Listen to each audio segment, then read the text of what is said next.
వైశ్యులకి రాజకీయ పార్టీలు ప్రాముఖ్యతనివ్వాలని వైశ్య వికాస వేదిక ఫౌండర్ చైర్మన్ కాచం సత్యనారాయణ గుప్తా అన్నారు.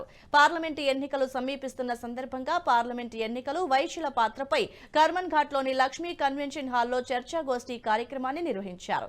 ఈ సందర్భంగా కాచం సత్యనారాయణ గుప్తా మాట్లాడుతూ జనాభా దామాషా ప్రకారం 6% ఉన్న వైశ్యులకి గత అసెంబ్లీ ఎన్నికలలో ఒకే స్థానానికి బీఆర్ఎస్ బీజేపీ పార్టీలు వైశ్యులకి టికెట్ కేటాయించారని అన్నారు. రానున్న పార్లమెంటు ఎన్నికల సందర్భంగా తెలంగాణ రాష్ట్రంలో 17 స్థానాలకి గాను కనీసం ఒక్క స్థానంలో అయిన వైశ్యులకి టికెట్ కేటాయించాలని అన్ని పార్టీ నాయకులని డిమాండ్ చేశారు.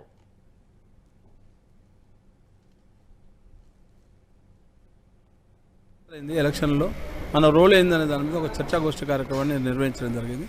దాంట్లో భాగంగా ఈరోజు పార్టీలకు అతీతంగా అన్ని పార్టీలకు సంబంధించి కాంగ్రెస్ పార్టీ, భారతీయ జనతా పార్టీ, అలాగే బీఆర్ఎస్ పార్టీ, ఈరోజు ఉన్నటువంటి కాంగ్రెస్ ప్రభుత్వం రేవంత్ రెడ్డి గారిని, సీఎం గారిని ఈరోజు ఈ వైశ్య వికాస వేదిక ఆధ్వర్యంలో ఒక ప్రశ్న అడుగుతున్నాం.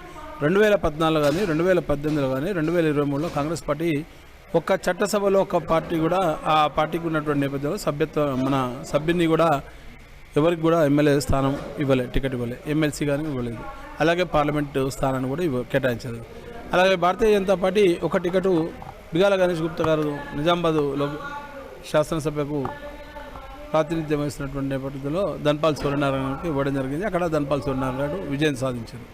కానీ మేమనేదంటే పార్లమెంట్లో కనీసం మాకు ఒక్క టికెట్ అన్నా మీ ఆయా పార్టీలు ఇవ్వాల్సినటువంటి ఆవశ్యకత ఉంది, అవసరం ఉందని చెప్పి గుర్తు చేయడం కోసం ఈరోజు ఒక చర్చాగోష్ఠి కార్యక్రమాన్ని నిర్వహించడం. మీ అభ్యర్థిత్వాన్ని మీరు పరిశీలించుకోండి, పార్టీలో మీకు ఏ రకంగా పనికొస్తారనేది.